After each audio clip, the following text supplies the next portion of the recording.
I'm sure this happened to you too. That little leak when you sneeze, and then you are stuck with that stubborn pee stain that never goes away with normal detergents. And these normal detergents won't even clean properly, and then you still need a separate disinfectant, which is a full headache.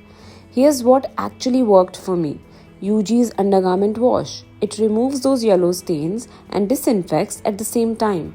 Honestly, there is no better product for underwear hygiene in the market right now.